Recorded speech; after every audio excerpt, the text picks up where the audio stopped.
देखिए कल हमको धातु और अधातु के बारे में कुछ बताया था, ठीक है। इसमें पेज नंबर एनसीईआरटी में कितने पेज नंबर कितना 45 पर देखिएगा। तो इसमें 2 क्वेश्चन दिए, उनके कुछ पार्ट दिए, उनको देखेंगे। पहला क्वेश्चन कह रहा है ऐसी धातु का उदाहरण दीजिए जो, नंबर 1 कह रहा है, फर्स्ट ये हमसे कह रहा है, क्या कह रहा है, कह रहा है कमरे के ताप पर द्रव होती है। कौन होता है, कमरे के ताप पर जो द्रव होती है वो होती है Hg, यानी मरकरी, पारा, है ना, इसका क्या बोले तो पारा, मरकरी, और इसका सूत्र क्या है Hg। ये कमरे के ताप पर क्या होती है, द्रव होती है। इसके बाद दूसरा जो इसका पार्ट दिया है, कह रहा है चाकू से आसानी से काटा जा सकता है, वो सोडियम धातु है। कौन सी धातु है वो, ये हम आपको बता चुके हैं, कौन सी होती है, सोडियम Na। ये जो सोडियम धातु है Na, ये इतनी मुलायम होती है कि इसको हम चाकू से भी क्या कर सकते हैं, काट सकते हैं। क्वेश्चन नंबर 3 इसका जो कह रहा है, कह रहा ऊष्मा की सबसे अच्छी चालक होती है, कौन होती है, चांदी, Ag, कौन होती है, Ag। उष्मा की सबसे अच्छी चालक कौन होती है, Ag, चांदी होती है। उसके बाद इसका 4th नंबर क्वेश्चन कह रहा है उष्मा की कुचालक होती है लेड, पीवी, क्या होता है, पीवी, शीशा, पीवी। ये 4 ऐसी धातुएं हैं जिनके क्वेश्चन दिया था, कुछ इनके बारे में क्वेश्चन के आंसर लिखने थे। और ये जो है कुछ विशेष धातुएं हैं, ये पूछी जाती हैं कि ऐसी धातु का नाम बताइए जो कमरे के ताप पर क्या है, द्रव है। वरना धातुएं सारी क्या हैं, सारी की सारी धातुएं तो क्या हैं, ठोस हैं। लेकिन ये सिर्फ एक ऐसी धातु है मरकरी जो कमरे के ताप पर क्या पाई जाती है, द्रव पाई जाती है, लिक्विड फॉर्म में पाई जाती है। उसके बाद हमसे पूछ रहा था कि कौन सी धातु ऐसी जिसको हम चाकू से क्या कर सकते हैं, आसानी से काट सकते हैं, तो वो सोडियम होती है।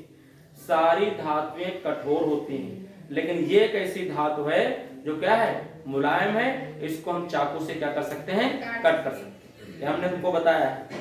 उसके बाद ये कह रहा था कि कौन सी ऐसी धातु है जिसमें जो सबसे अच्छी उष्मा की सुचालक है, तो कौन सी है वो, चांदी, Ag, सिल्वर। और उसके बाद हमसे क्या पूछ रहा है कि कौन सी ऐसी धातु है जिसमें उष्मा का प्रवाह नहीं होता, कुचालक है ना, तो वो कौन सी है, लेड, शीशा, पीवी।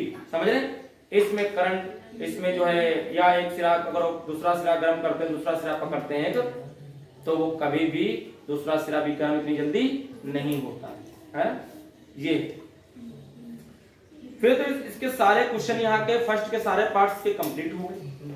सेकंड नंबर इसका जो कह रहा है, कह रहा आघात वर्ध तथा तन्य का अर्थ बताइए। तो आपको हमने कल भी बताया था, पिछली वीडियो में बताया था कि आघात वर्ध क्या होता है, धातुओं की एक प्रॉपर्टी पाई जाती है, धातु में एक गुण होता है कि उनको हम पीट के क्या कर सकते हैं, पतला कर सकते हैं, चादर के रूप में उनको क्या कर सकते हैं, बना सकते हैं, और जिस तरीके से जैसी चाहिए उसको हम वैसे बना करके यूज कर सकते हैं। तन्यता का मतलब है कि इसको पतले पतले तार खींचना। धातुओं को क्या कर सकते हैं, इनके हम पतले पतले क्या कर सकते हैं, तार बना सकते हैं। आप देख रहे हैं चांदी के भी वायर बहुत पतले पतले बन जाते हैं। कापर के देख रहे हैं लाइट वायर में पड़े होते हैं, कापर के जो वायर खींचे होते हैं वो कैसे होते हैं, बहुत पतले पतले बारीक बने होते हैं। और कोई कह दे कि हम पानी का तार बनाएंगे, तो कहां से बना लेंगे, वो पानी को खींच के का तार बना लेंगे ना, बना ही नहीं सकता। कोई कहते मिट्टी को खींच के बनाएंगे, बना ही नहीं सकता। तो जो धातुएं होती हैं, कई सारी ऐसी धातुएं हैं जिनके पतले पतले क्या किया जा सकते हैं, खींच के तार बनाए जा सकते हैं। और इसी गुण को, इसी प्रॉपर्टी को हम इसकी क्या बोलते हैं, तन्यता बोलते हैं। क्या बोलते हैं इसको हम, तन्यता बोलते हैं। और यहाँ के सारे क्वेश्चन के क्या हो गए, आपके कंप्लीट हो गए। ठीक, आइए हम देखेंगे इसके बाद धातुओं के रासायनिक गुण देखेंगे। क्या देखेंगे, धातुओं के रासायनिक गुण, केमिकल प्रॉपर्टीज ऑफ मेटल, है ना। अब हम कौन सी देखेंगे, हम अब देखेंगे क्या, केमिकल प्रॉपर्टीज ऑफ इसकी मेटल्स की, और उसके बाद नॉन मेटल्स की भी देखेंगे। यानी हम रासायनिक गुण देखना चाहेंगे। ठीक है, तो पहला जो इसमें कह सकते हो, धातुओं को वायु में दहन। क्या है, पहले हेडिंग क्या डालेंगे, धातुओं का वायु में नहीं, यानी धातु को अगर ऑक्सीजन के साथ में जलाएं, हवा में जलाएं तो क्या होता है।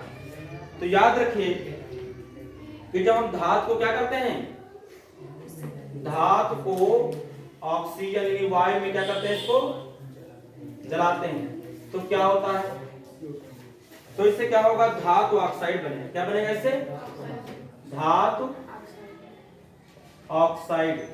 धातु ऑक्साइड क्या होगा, बनेगा। जैसे देखो लिखा हुआ है फॉर एग्जाम्पल Cu प्लस क्या O2, तो ये बनेगा क्या, CuO बनता है। यहां पर दो ऑक्सीजन, यहां पर दो ऑक्सीजन करने के लिए आपको 2 से मल्टीप्लाई करना पड़ेगा। कार्बन के 2 हो गए तो इधर भी 2 करिए आप, तो Cu के भी कितने हो जाएंगे, 2 हो जाएंगे। तो इस तरीके से हमने आपको पहली प्रॉपर्टी कौन सी दिखा दी, इसमें बताई गई है कि धातु जो है वो जब ऑक्सीजन के यानी ऑक्सीजन के साथ मिलाना या ऑक्सीजन के साथ में इसको जलाना तो क्या बनता है, धातु ऑक्साइड बन जाता है। ये कॉपर ऑक्साइड बन जाएगा। क्या बनेगा आपका, ये कॉपर ऑक्साइड बनेगा। दूसरी प्रॉपर्टी को देखेंगे तो उसमें क्या है, देखते हैं, धातुओं की जल के साथ क्रिया। क्या करेंगे, धातुओं की जल के साथ अभिक्रिया। क्या होगी अब 2 नंबर, धातुओं की, क्या लिखेंगे इसमें, हेडिंग डालेंगे, धातुओं की जल के साथ अभिक्रिया। जब हम धातु की रिएक्शन कराएंगे, किसकी कराएंगे, धातु, किसके साथ में, जल के साथ, तो ये बनाएगा धातु ऑक्साइड। क्या बनाएगा, ये धातु ऑक्साइड बनाएगा। और प्लस क्या निकलेगी, हाइड्रोजन गैस निकलेगी। क्या निकलेगी, प्लस हाइड्रोजन गैस निकलेगी। समझ रहे, ठीक है ना, ठीक है, क्यों, क्या बताइए क्या दिक्कत। धातु की जब जल से रिएक्शन करवाते हैं तो धातु ऑक्साइड बनता है, क्या बनता है, हाइड्रोजन गैस बनती है। जैसे मान लो इसमें दिखाया गया कि अगर धातु हम ले लें पोटेशियम, क्या ले लें हम, पोटेशियम, और इसकी जल से क्रिया करा दें, H2O से रिएक्शन करा दें तो क्या बनेगा, देखिए, तो धातु ऑक्साइड बनेगा, OH, ये आपका धातु ऑक्साइड बन जाएगा। और साथ में कौन सी गैस निकलेगी, हाइड्रोजन गैस निकलेगी। कौन सी गैस निकलेगी, हाइड्रोजन। यहां आपको क्या करना होगा, अगर 2 से मल्टीप्लाई कर दें तो यहाँ 2 ऑक्सीजन के हो जाएंगे, यहाँ 2 तो क्या बैलेंस हो जाएगी। देखिए हाइड्रोजन के यहाँ कितने हो गए, 2 और 2 कितने हो जाएंगे, 4। पोटेशियम के 2 हो गए, ऑक्सीजन के 2 हो गए, यहाँ भी 2 हो गए, इधर भी 2 हो गए, तो रिएक्शन क्या हो जाएगी, बैलेंस हो जाएगी। ठीक है, और साथ में इसमें क्या निकल रही है, उष्मीय ऊर्जा। क्या निकलेगी, उष्मीय ऊर्जा निकलेगी। क्या निकलेगी, उष्मीय ऊर्जा भी निकलेगी। ठीक, तो जब किसी धातु की जल के साथ अभिक्रिया कराएंगे तो क्या बनेगा, धातु ऑक्साइड बनेगा। और साथ में क्या होगा, हाइड्रोजन गैस निकलेगी। और किसी में उष्मा निकलेगी तो किसी में नहीं निकलेगी। ठीक है, तो जब देखिए जब पोटेशियम की या सोडियम की रिएक्शन हम करवाएंगे, किसकी, अगर सोडियम की लिखें तो क्या, अगर Na की लिखना चाहे तो Na प्लस क्या लिखेंगे, H2O एरो, तो ये बनाएगा NaOH बनेगा। और प्लस क्या निकलेगी, H2 गैस निकलेगी। और प्लस क्या निकलेगी, उष्मीय ऊर्जा भी निकलेगी, उष्मीय ऊर्जा लिख सकते हैं। तो इसमें भी बैलेंस कर सकते हो उसी तरीके से, है ना, और इस तरीके से ये बन जाएंगे। तो याद रखिए जब हम धातु की किससे क्रिया कराएंगे, उससे जल से कराएंगे तो धातु ऑक्साइड बनेगा और क्या बनेगा, हाइड्रोजन गैस बनेगी। ठीक है, इतना बनेगा। तो ये 2 आपके क्या हो गए, रासायनिक गुण हो गए। 2 क्या हो गए आपके, रासायनिक गुण।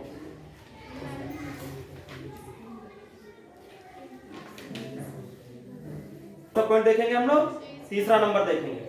2 हमने बता दिए। तीसरे नंबर पर आएगा जब धातु की रिएक्शन किससे कराएंगे, अम्ल से कराएंगे, वो भी कैसा, तन पतले तन अम्ल के साथ अगर क्रिया कराएंगे तो क्या बनेगा, साल्ट बनेगा, लवण बनेगा। और क्या निकलेगी, हाइड्रोजन गैस निकलेगी। कौन सी निकलेगी, हाइड्रोजन गैस निकलेगी। हाइड्रोजन गैस निकलते हैं। ठीक है, जैसे मान लीजिए धातु को ले लीजिए, तन ले लीजिए, और वो ले लीजिए आप तन अम्ल ले लीजिए। इसमें देखिए जैसे Mg मैग्नीशियम क्या ले लिया हमने, मैग्नीशियम Mg ले लिया, और इसकी क्रिया किससे करा दी हमने, H2SO4 से करा दी। किससे करा दी, H2SO4 से करा दी। तो क्या बनेगा ये, तो आपका जो ये बनेगा वो बनेगा SO4 बनेगा। क्या बनेगा? MgSO4, magnesium sulphate. और क्या यहाँ से निकल जाएगा? हाइड्रोजन गैस निकलेगी, नहीं H2 निकल जाएगा। बोलिए बात समझ में आई? समझ में आई? इस तरीके से और भी रिएक्शन आप दिखा सकते हैं इसमें से। जैसे जिंक की करा दी गई, किससे करा दी गई है? जिंक की। Zn की कराई गई रिएक्शन, किससे कराई गई है? Zn से रिएक्शन हम करवा देंगे किससे? HCl से। तो ये बनाएगा कितना? ZnCl2 बनाएगा और प्लस क्या निकलेगी? H2 निकलेगी। बैलेंस करेंगे, यहाँ हाइड्रोजन के 2 हैं तो यहाँ भी आप 2 कर दीजिए। तो क्लोरीन के भी यहाँ 2 हो गए, यहाँ क्लोरीन के 2, लेकिन Zn का यहाँ कितना है? 1, तो यहाँ भी Zn का 1, तो ये बैलेंस भी हो गई। ये तो हो जाएगा, बैलेंस भी हो जाएगी रिएक्शन। तो ये आपकी बैलेंस भी हो गई। सही है, ठीक। इस तरीके से इस धातु की जब तनु अम्ल से क्रिया कराते हैं तो ये साल्ट और क्या बनता है? हाइड्रोजन गैस बन जाती है। ये तीसरा हमने तुमको रासायनिक गुण बताया किसका? धातु का। इसके बाद आप लोग ये 3 क्या करिए? 3 याद कर लीजिए और आपको अच्छी तरीके से क्या होगा, अगर धातु के बारे में पूछा जाता तो आप अच्छी तरीके से क्या करेंगे? लिख पाएंगे। नहीं समझ रहे? आपको भौतिक गुण भी लिखने होंगे और जो उनकी क्वालिटी हमने प्रॉपर्टीज बताई थी तुमको। धातु किसे कहते हैं भी हमने तुमको बताया। तन्यता, आघात वरीयता, उनकी चमक बताया, नहीं बताया? ये सारी प्रॉपर्टी डालेंगे और रासायनिक गुण डाल देंगे, रासायनिक प्रॉपर्टी डाल देंगे, जो केमिकल की प्रॉपर्टी है वो डाल देंगे। तो आपका क्या हो जाएगा? पूरा का पूरा धातु वाला क्या हो जाएगा? कंप्लीट हो जाएगा। अधातु में हमने तुमको भी क्या बताया था? उसकी परिभाषा बताई थी और उसकी प्रॉपर्टीज भी बताई थी, लेकिन कौन सी? फिजिकल बताई थी, है ना? भौतिक गुण हमने बताया था। रासायनिक गुण उसके भी देख लेते हैं क्या है। देखिए हेडिंग डालेंगे क्या? रासायनिक गुण। और उसमें पहला देखेंगे फर्स्ट नंबर देखेंगे तो हम लिखेंगे कि जो अधातु होती हैं वो सामान्य अभिक्रियाओं में क्या करती हैं? इलेक्ट्रॉन को त्याग कर ऋण आयन बनाती हैं। ये पॉइंट आप इसमें लिख सकते हैं। जैसे मान लीजिए क्लोरीन है, क्लोरीन क्या करेगा? वो क्लोरीन अपने में से क्या करता है? अच्छा, ये ग्रहण करता है ना, इलेक्ट्रॉन को ग्रहण करके क्या करता है? ऋण आयन बनाता है। इससे चाहे फ्लोरीन हो, फ्लोरीन भी इलेक्ट्रॉन को ग्रहण करके क्या करेगा? एक माइनस बनाएगा, ऋण आवेश बनाएगा, ऋण आयन बनाएगा। ठीक है। इसी तरीके से आप अगर बात करें किसकी? ब्रोमीन की बात कर ले तो ब्रोमीन भी क्या करता है? इलेक्ट्रॉन लेकर के क्या करेगा? वो Br क्या बनाएगा? माइनस, ऋण आयन बनाएगा। ऐसी बात करने अगर हम ऑक्सीजन की तो ऑक्सीजन क्या करता है? 2 इलेक्ट्रॉन ले सकता है, तो इसके ऊपर कितने माइनस आ जाते हैं? 2 माइनस। इस तरीके से ये आप एक प्रॉपर्टीज में क्या कर सकते हैं? डाल सकते हैं। ठीक है। उसके बाद देखिए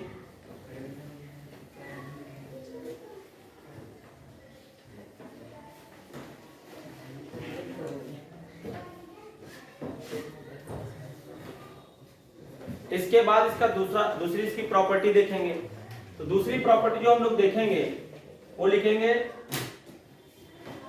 इसके जो है ऑक्साइड बनाना। क्या करना? ऑक्साइड बनाना। ये जैसे धातुओं से क्रिया, अधातुओं से क्रिया करके ऑक्सीजन क्या करता है? नहीं, हम लोग कौन सा पॉइंट देखेंगे? इसका दूसरा पॉइंट देखेंगे।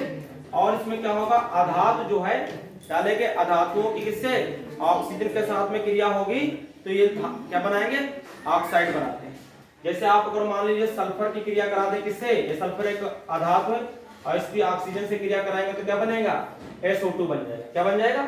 SO2, sulphur die oxide gas बन जाएगा। समझ रहे? इसके बाद इसका कौन सा पॉइंट देखेंगे? हम थर्ड पॉइंट देखेंगे। कौन सा पॉइंट देखेंगे इसका? थर्ड। और इसमें क्या होगा? जो अधातुएं होती हैं वो तनु अम्ल से कोई क्रिया नहीं करती। आप ये लिख सकते हैं, नो रिएक्शन। अगर जो किसी अधातु की हम क्या करते हैं? डाइल्यूट एसिड से रिएक्शन करवाते हैं तो क्या होगी? कोई रिएक्शन होगी ही नहीं, नो रिएक्शन। समझ रहे? तो ये पॉइंट इसके भी हमने तुमको कितने बता दिए? 3 बता दिए। इस तरीके से धातु और उसकी प्रॉपर्टी आपको सारी आ गई। ठीक है। उसके बाद हमने तुमको बताया अधातु और अधातु की भी दोनों में की प्रॉपर्टीज क्या हो गई? कंप्लीट हो गई। अब हम थोड़ा इसके बाद देखेंगे क्या। ठीक है। देखिए इसके बाद जो हम क्या करेंगे? सक्रियता श्रेणी देखेंगे। क्या देखेंगे? सक्रियता श्रेणी।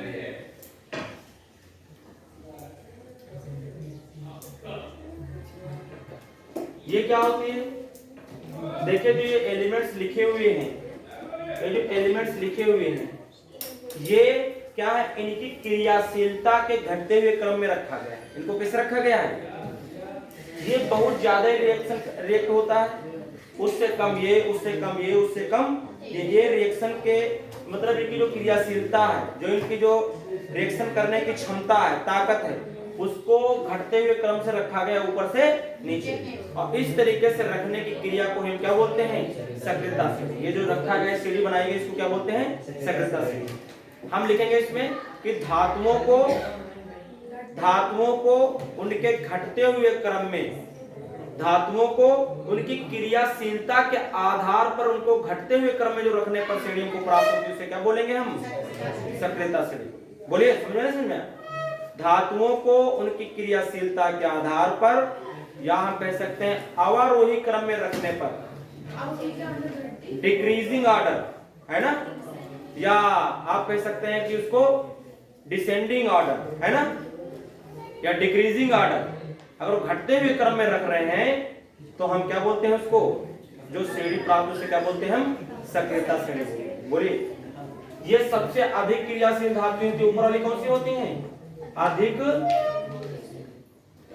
क्रियाशील धातुएं हैं। नीचे आती है, क्या हो जाती है? ये सबसे कम है AU, सबसे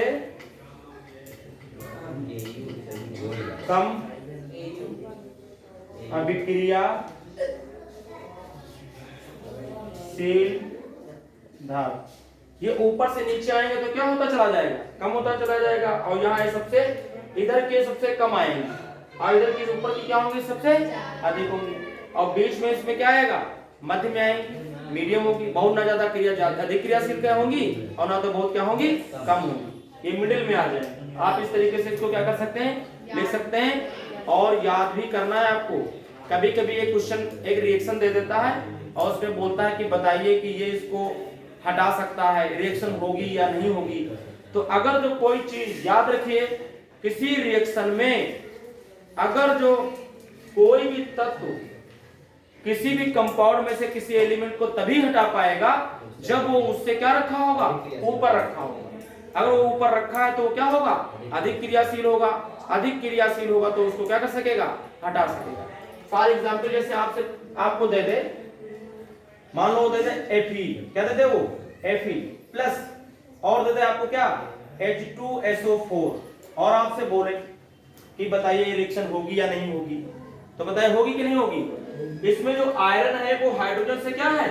ऊपर है, इसलिए हाइड्रोजन को क्या करता है? हटा देता है। याद भी रखिएगा कि हमेशा ऊपर वाला ही नीचे वाले को क्या कर सकता है?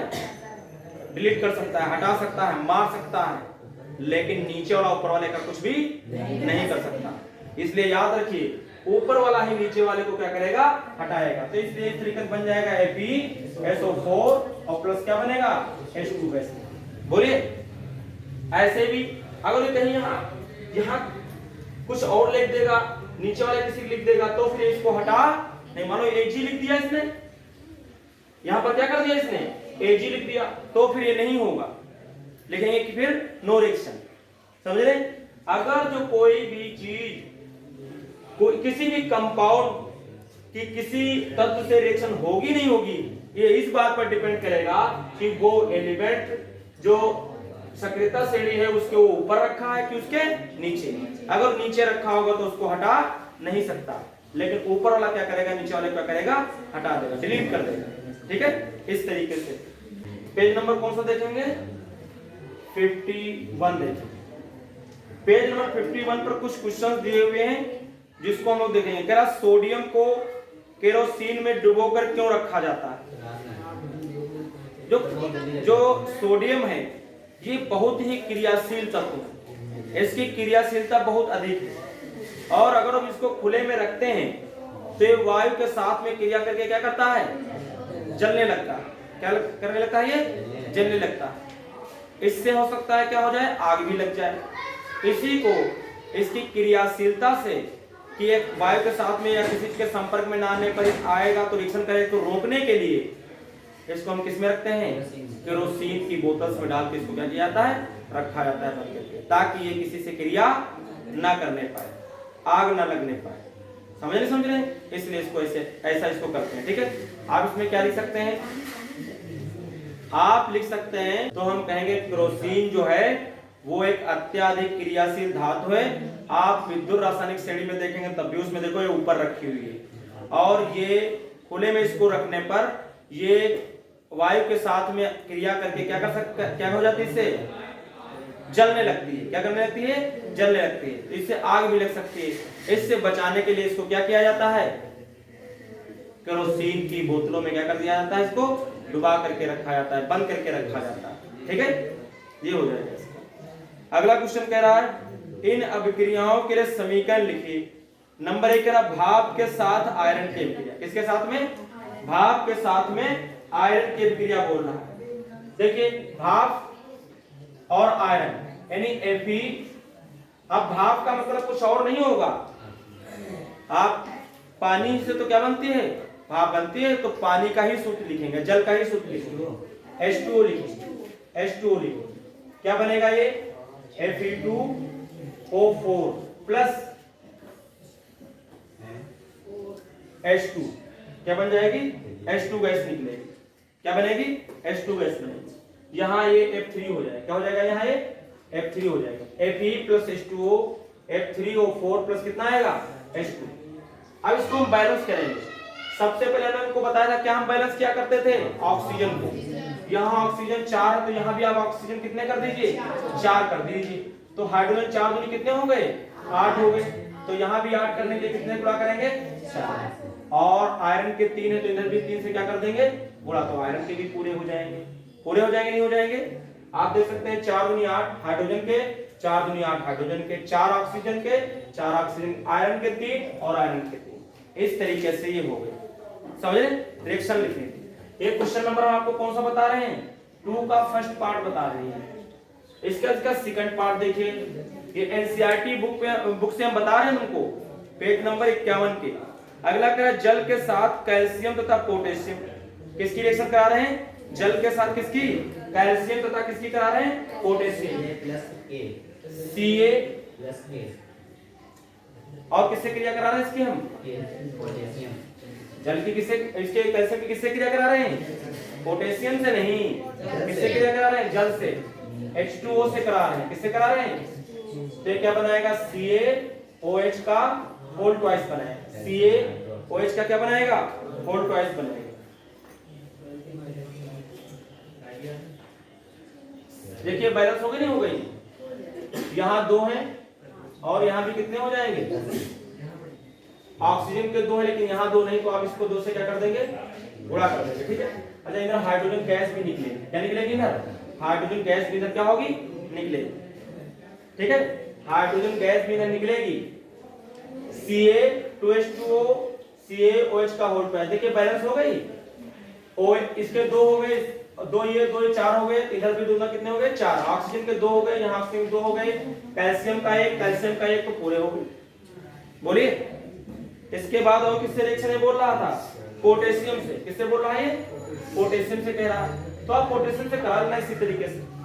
देखिए क्वेश्चन नंबर जो 3 है इसको हम लोग बाद में देखेंगे। ठीक है, जिसमें कई सारे पार्ट्स दिए हुए हैं और काफी कुछ इसमें एक बड़ा थोड़ा है, इसको बाद में देखेंगे। पहले हम कौन सा क्वेश्चन नंबर देखेंगे, 4 और 5 देखेंगे। क्वेश्चन नंबर कौन सा देखेंगे हम, 4। एक क्वेश्चन नंबर 4 कह रहा है अभिक्रियाशील धातु को तनु हाइड्रोक्लोरिक अम्ल में डाला जाता है तो कौन सी गैस निकलती है। अभिक्रियाशील धातु को बोला है तनु हाइड्रोक्लोरिक अम्ल में डाला जाता है तो कौन सी गैस निकलती है। आयरन के साथ तनु H2SO4 की रासायनिक अभिक्रिया लिखिए। तो कौन सी गैस निकलती है, अभी लिखा था हाइड्रोजन गैस निकलती है। आयरन की क्रिया किससे करा रहा है, ये रिएक्शन भी लिखिए, H2SO4 सल्फ्यूरिक अम्ल से करा रहा है। तो क्या बनेगा, ये इसको हटा देता है तो बनेगा FeSO4 और कौन सी गैस निकलेगी, H2 निकलेगी। ये बोल रहा था अगर जो हम आयरन को, क्या बोल रहा था, अभिक्रियाशील धातु को तनु हाइड्रोक्लोरिक अम्ल में डाला जाता है तो कौन सी गैस निकलती है। तो आप कह सकते हैं कि अगर वो अभिक्रियाशील धातु को हम क्या करेंगे, तन अम्ल में डालेंगे तो हमेशा कौन सी गैस निकलेगी?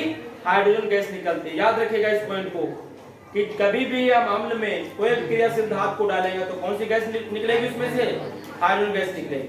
फिर ये कह रहा था कि आयरन के साथ में सल्फ्यूरिक अम्ल की रिएक्शन करवाइए। तो देखिए जब इसकी रिएक्शन कराएंगे तो हाइड्रोजन तो क्या होगा? उससे हट जाएगा, तो हाइड्रोजन गैस निकलेगी और FeSO4 बन जाएगा। कोई बात समझ में आई?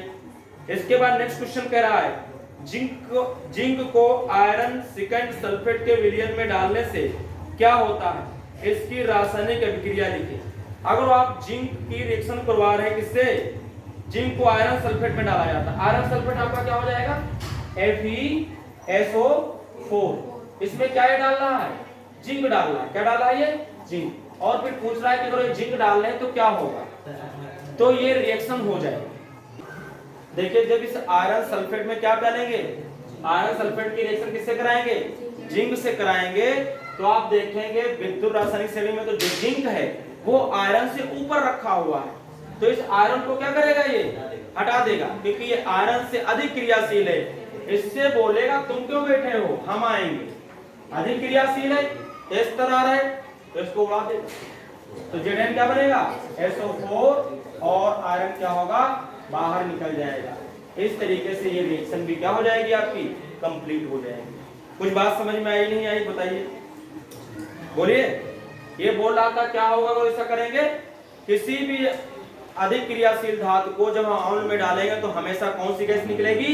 हाइड्रोजन गैस निकलेगी। अब उसके बाद बता रहा था कि इसमें बताओ क्या होगा अगर इसको किया जाए तो ये रिएक्शन हो जाएगी। इसमें जिंक आयरन से अधिक क्रियाशील है क्योंकि विद्युत रासायनिक श्रेणी में जिंक आयरन से ऊपर है। आप देखेंगे तो क्या है? जिंक ऊपर है आयरन से। तो इस आयरन को क्या करेगी? इसको डिलीट कर देगी, उसकी जगह पर खुद आ जाएगा और इस तरीके से रिएक्शन क्या हो जाएगी? पूरी हो जाएगी।